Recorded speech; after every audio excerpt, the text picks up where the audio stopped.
So what we'll have is 3 5-minute talks, kind of showcasing the more senior research in the group, and then followed by 3 1-minute videos that showcase the newer projects.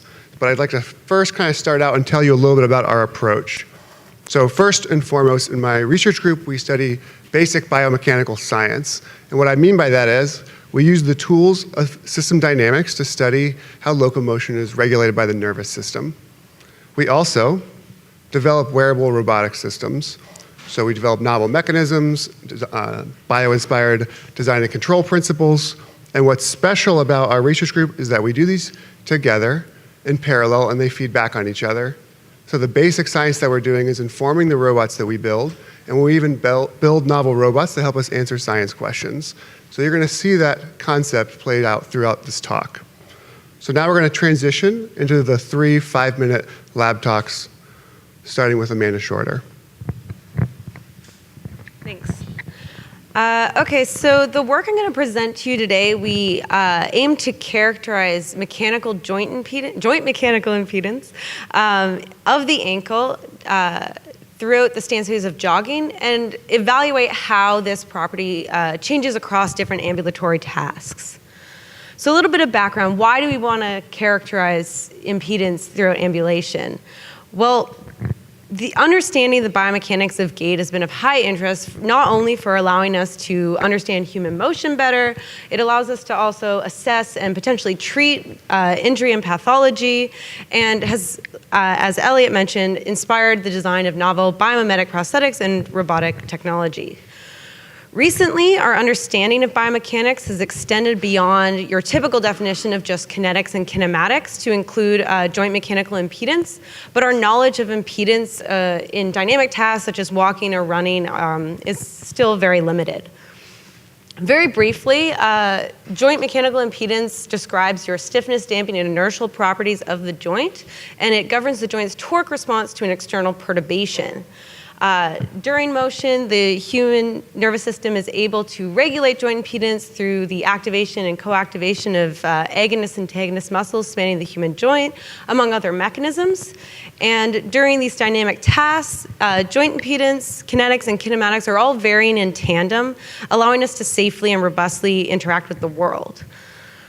And recently, both our group and others have characterize this property during walking throughout the entire gait cycle in the sagittal plane, and this has provided some great new information, but it's still unclear how these properties extend to other ambulatory tasks, if at all. We don't understand the biomechanics of other ambulation tasks like jogging and running are extremely different in all these other factors, so there's no way we could just assume that our current estimates would extend to these tasks as well. And that's what this experiment aims to do. We looked at a population of healthy, able-bodied subjects and asked them to jog to a metronome across a walkway containing a 1 degree of freedom mechatronic platform. When the subject interacts with the platform shown in this video, about 50% of the time a perturbation will occur, and half the time these perturbations are going to be in the dorsiflexion direction, half of them in the plantar flexion direction. We looked at 4 time points spanning the entire stance phase of jogging at 30, 50, 70, and 85% of stance phase, so we can get an estimate of how this is regulated both in early mid-stance phase as well as through terminal stance phase, where power is actively being generated by the triceps surae. To estimate joint impedance, we first, during this experiment, we've been measuring ankle angle using a goniometer, and that force plate, the blue platform seen in that previous video, measured our ground reaction forces, which we then resolved to the equivalent force torque couple at the ankle center rotation. We then used a least squares system identification on a second order parametric model to map the changes in ankle position due to that perturbation to the force or the torque response that the body provides to respond. I'm going to present some preliminary results for 5 subjects that we've collected so far.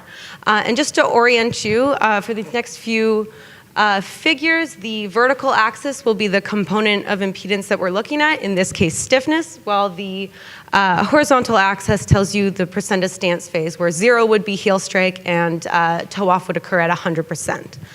So ankle stiffness was found to increase throughout early mid-stance phase, up to about 50% of stance phase where terminal stance begins, following which stiffness estimates decrease towards values that we've seen in swing. And this sort of corresponds with how muscle activation progresses throughout the gait cycle. Our damping estimates were highly variable across subjects, and inertia values were found to match those values that have been reported for the foot and ankle in literature. So kind of followed what we would expect. So comparing our preliminary results to those that have already been reported in walking, we can see that during early mid-stance phase of jogging,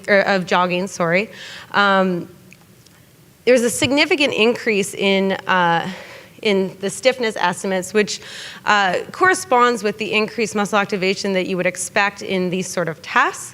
While in terminal stance phase, the stiffness component of impedance followed very similar trends across both walking and jogging.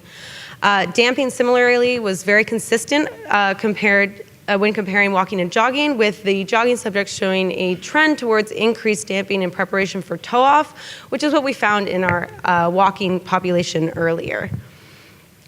So what are we going to do with this information now? Well, first and foremost, this will help us expand our 3D understanding of locomotion, where kinetics, kinematics, and mechanical impedance are all varying in tandem and helping us interact with the world. And more to you roboticists, this can allow us you can use these estimates for the design and for novel control instructions that'll help you make more biomimetic wearable robotics. I'm now gonna hand it off to Alejandro, who's gonna present on his open source leg.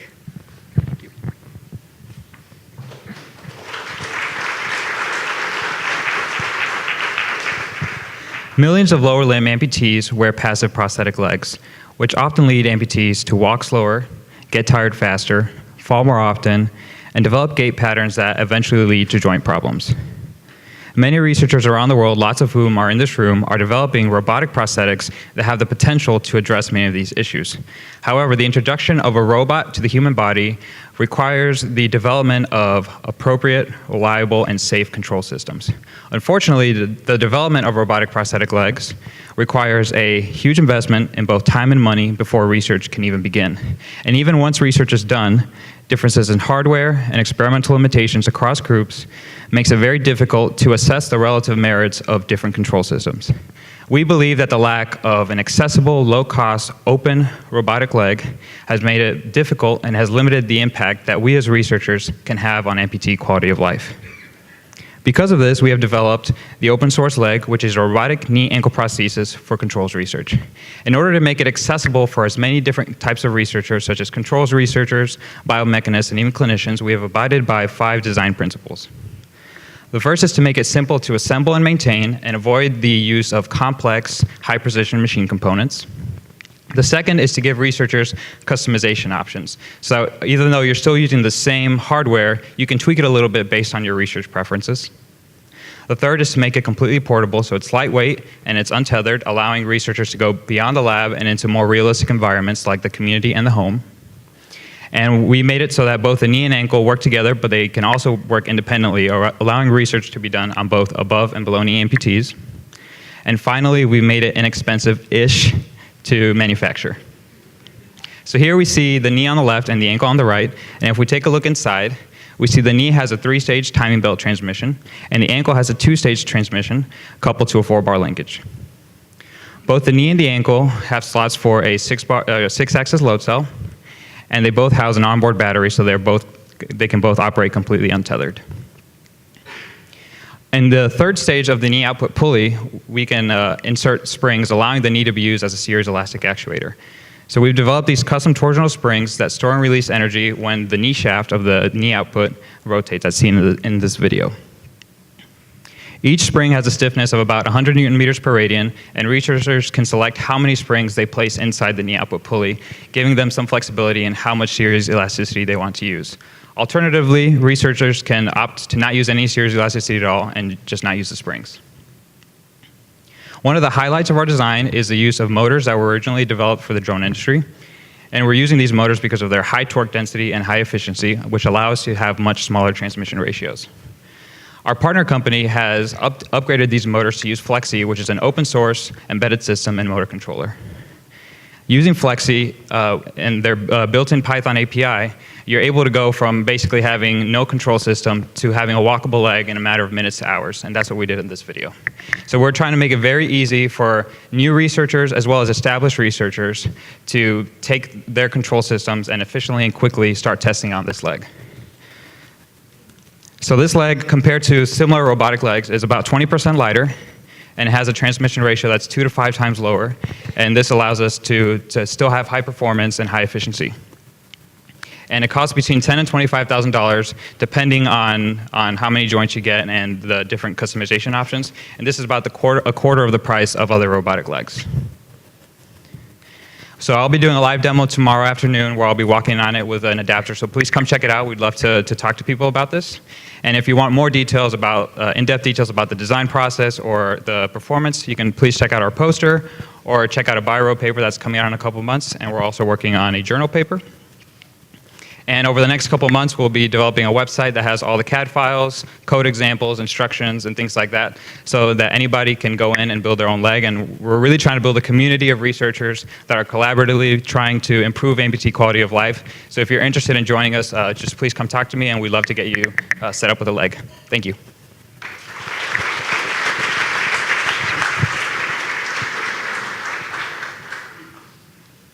Hello, I'm Max, and today I'm going to talk about how amputees perceive or sense the stiffness of their prosthetic ankle. So for the most part, prosthetic feet behave like springs, and the stiffness of prosthetic feet are critical to gait biomechanics. Lots of researchers have looked at this. It is generally unreported by prosthetics companies. They will tell you it's category 4, whatever that means. And it's something that should probably, we argue, and others have argued, be systematically optimized for individuals. The current clinical practice is often to just try on 1 or 2 prostheses, and then the clinician says this one's the best, or it's kind of a shared decision process, they like one best. And so they really aren't testing a range of stiffness options here. So we're kind of taking this argument and we're trying to approach it from this perception angle. So to inform us on the importance of optimizing stiffness, we want to know 2 things. First, how consistently do amputees choose their favorite stiffness? So if they're given a dial, if they're given the option to choose their favorite stiffness, would they choose the same one every time? How close are they? And then second is how well can they sense it in kind of more of a basic psychophysics sense? If you change it by a little bit, could they tell you whether it got more or less stiff? So I'm going to talk about these 2 kind of sub-projects here now. So in this first one, this preferred stiffness, we had 8 amputee subjects that walked on the variable stiffness prosthetic ankle. So just brief overview, we have this prosthetic ankle that is like a leaf spring is supported by a sliding support, and as that sliding support gets closer to the fulcrum, it shifts that torque angle curve to be more or less stiff overall. It's got like an order of magnitude variation, and it can change during the swing phase of gait, so we can do it while people are walking on it. And then we give them a dial and ask them to select their favorite stiffness. So they explore the range of stiffnesses and choose their favorite one. Here's just an example of someone walking on it. And we have them do that 5 times so that we can really get that within subjects' variability to understand how consistent they are. So here's the raw data. We had these 8 subjects. A couple things to note. So on the y-axis here, we have the preferred stiffness. This is weight normalized. And so a couple things to note. One is that prosthetics companies in general would consider these either the same weight, same general activity level. You'd think they should all be wearing the same prosthesis, and they're kind of all over the board in terms of stiffness. And then second, we can look at that within subject variability. So we quantify that with coefficient of variation. For some subjects, they know pretty much exactly what they want, especially some of these last ones in that first one.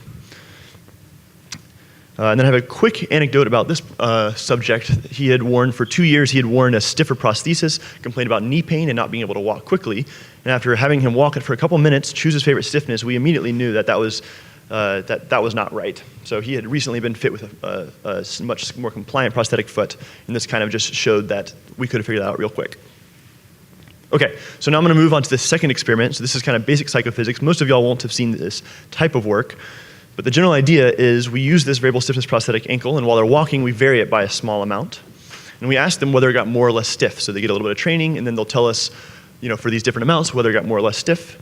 The raw data looks like this. So on the y-axis, this is the proportion judged stiffer.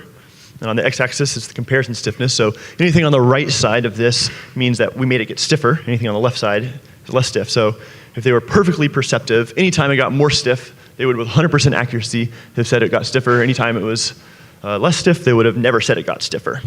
Of course, people are kind of noisy, so that's not what it actually looks like.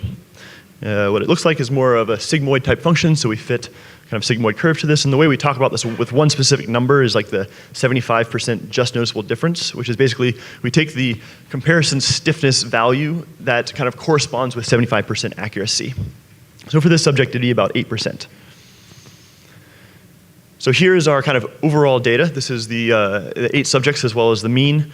And the general idea here is that if you were to change stiffness by 7.7% on average, they would be able to tell you whether it got more stiff or less stiff. And this is a much higher level of accuracy than previous research suggests or the prosthetists we've talked to have kind of guessed that it would be. So that's pretty exciting. So kind of the takeaways here are, first, patients are highly sensitive to stiffness. They can select their favorite stiffness consistently, and they're highly sensitive to changes in stiffness. And that kind of supports this argument that other researchers as well as have been making, that we should be paying more attention to optimizing it on an individual basis. And finally, and this is mostly for researchers in the prosthetics exoskeleton community, people are testing lots of stiffnesses, but it's often over like a factor of 3 or 4. And we're saying we're changing it by 7% and they can tell. So they're probably testing unrealistically large ranges of stiffness, and we kind of advocate for kind of shrinking that to stiffnesses that actually matter. So I'm going to hand it back over to Elliott now, and hopefully we'll get some videos working here. Thanks, Max. So I have to quickly switch laptops.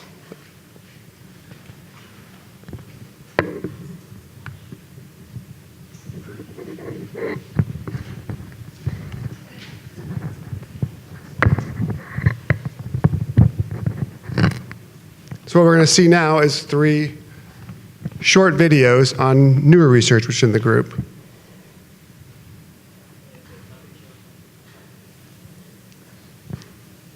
All right, so I'm going to play this.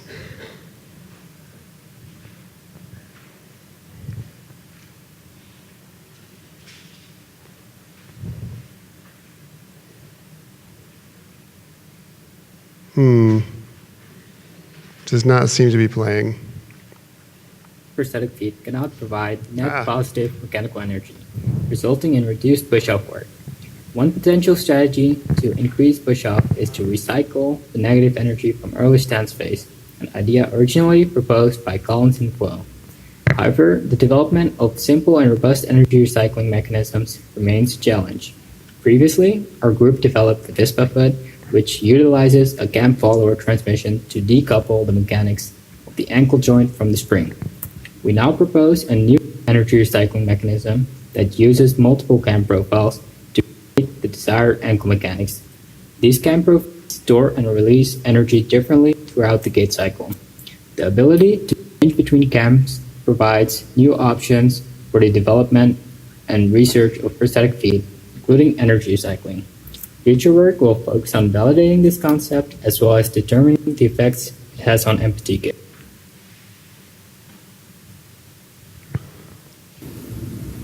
That was Conventional Hasim's. passive prosthetic feet cannot provide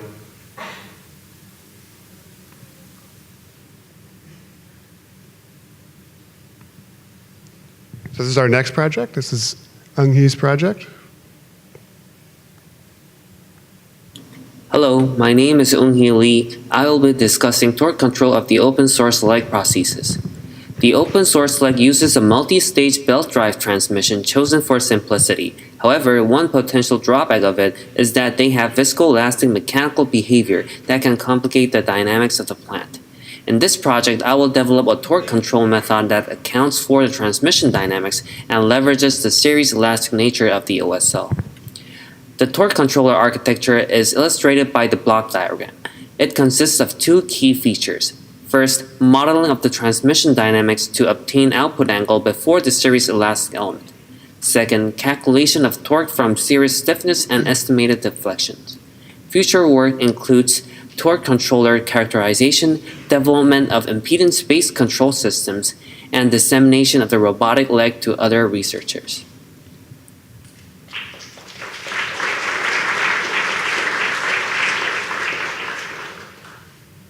And our last project is Yves.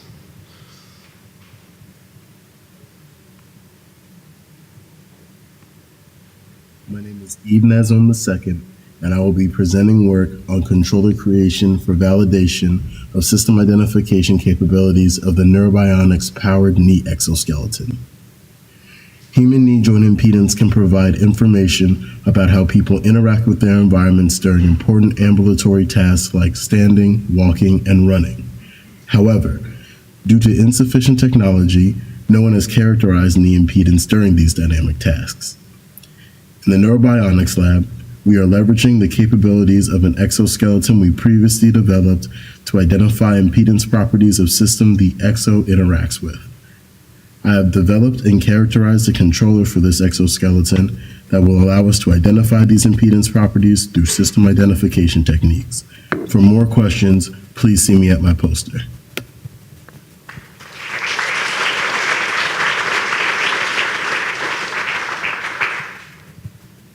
So I started this talk kind of orienting you to this diagram, which is kind of our research process. And hopefully you got a feel for the kind of basic science questions that we ask using system dynamics and mechanical impedance. We also talked about the development of wearable robotic systems, and then the usage of a robotic system to learn new information about how the brain controls or senses locomotion. Thank you. These are our funding sources. We'll take your questions for a few minutes, I think.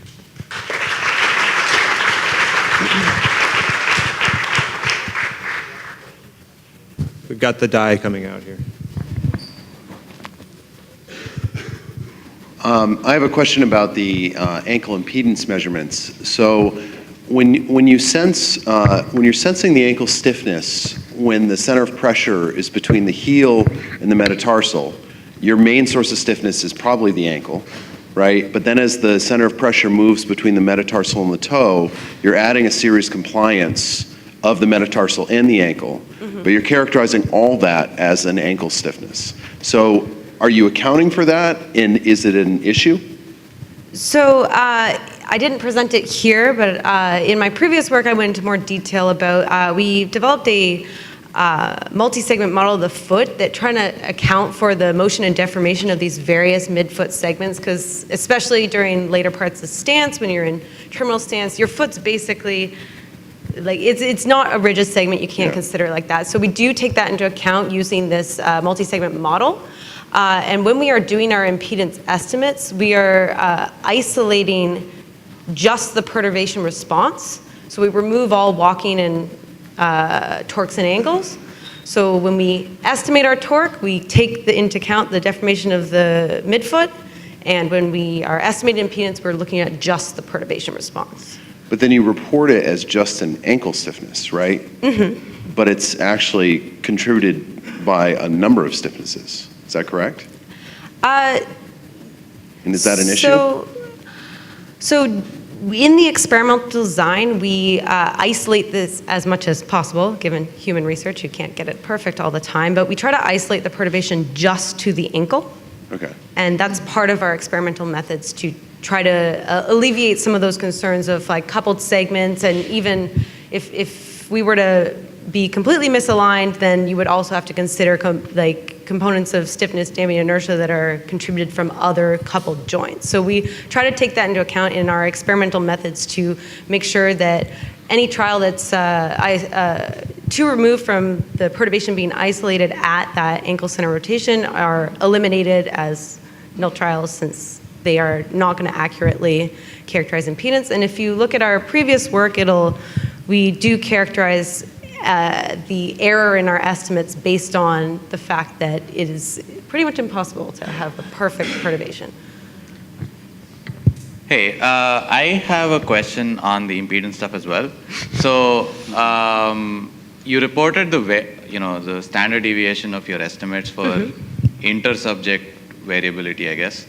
But within a subject, is there that much variability? And if the variability is high, is it fair for me to say that the person is not trying to regulate that parameter, and whatever has low variability is what the person is trying to regulate? So I would agree. If it's high intra-subject variability, it's hard to claim that somebody is regulating that. And overall, we're not in this study claiming that we are consciously or the nervous system is regulating impedance. We are evaluating how this varies, and it'll be an entirely different research question to understand the neural control of that, if there is neural control or if it's a product of that. But within subject, it is relatively consistent. It's much smaller variability compared to across subjects, and this was also 5 subjects, so it's about the variability you would expect for that small sample size, and I'll do some additional data collection. All right, take yours and then. Okay, all right. So for given subject, for the impedance as well as the damping and inertia, what if the subject wears a heavy backpack, or what if the subject wears a very heavy pair of shoes? How do you predict the change in the stiffness, damping, and also inertia? So if you consider this, so in this study we had them run and walk barefoot to try to eliminate those confounding factors. I would definitely expect it to change, especially if like shoe design itself has a whole bunch of different compliance and stiffness properties. So that would entirely change the experiment and what you're looking at. So do you want like more specifically what I would expect to happen if they wore a heavy backpack, or if what, like in those stiffness estimates, or? Sorry. Active muscle viewpoint. So I guess the K, B, and I, they are all based on muscle activations. Right? In Yes. part. That's one of the In major part, contributing factors. It's just the easiest to conceptualize, and one that can be isolated from your torque and like co-contraction, you can isolate that from torque and angle, so that's why I mention it. But there are other mechanisms that contribute to impedance as well. I think we're running out of time. Yeah. But we've got 2 more people with microphones in their hands. Let's let them for them. finish. And if anybody wants to ask anybody besides Amanda, Yeah, I'm happy to keep talking. Share the I love. just don't I'll wanna- ask somebody else. So for me, it's about the prosthesis, the design of the elastic element, especially. We all want as much data as we can get out of a device and have it here, and have it as reliable as possible over time.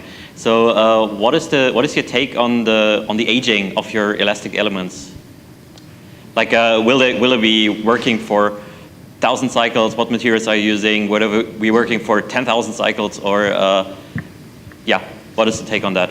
That's a good question. So we have not done life cycle analysis on the springs. That's sort of like the ongoing and future work is to really figure out how the springs work. They are aluminum springs. I would think they would last for thousands of cycles. But the nice thing about our design is that's easy, and each spring is relatively cheap, so they're very easy and quick to replace. But I do not know the exact life cycle. I'll just say that they were also designed to have half the yield stress at maximum deflection. So that's what we're looking at. Awesome. Last question in the back. Hi, this is Mohammed from Rice University. So I had a question about the impedance calculation at the ankle. Let's hear it again. So my background is biomechanics, and I wanted to clarify it, and also could be of the benefit of the audience. So we have 2 definitions for stiffness. One is called the quasi-stiffness, which is based on the calculation of torque and joint angular velocity. And in that case, your equation, your system doesn't have any information, doesn't have any clue where that torque is actually coming from. But in our musculoskeletal system, the torques are coming from the forces.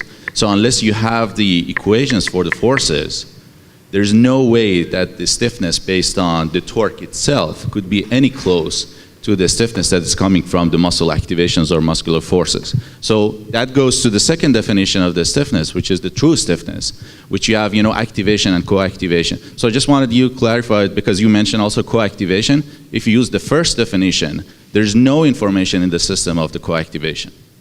Yeah, so maybe I will answer this one. So there's 2 concepts, quasi-stiffness and stiffness.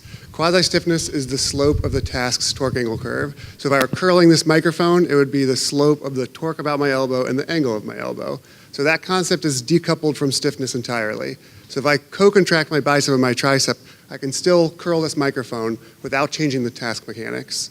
So those two things, although they both have the word stiffness, are totally separate. So in this project, we estimate the actual stiffness value, which can only be done by applying a perturbation, and that's what Amanda's analysis does. And future work will be characterizing the differences between the stiffness and quasi-stiffness. I just didn't quite get to it before this conference, but that we are aware of that, and that is something that we actively are characterizing and trying to develop these differences between these two concepts.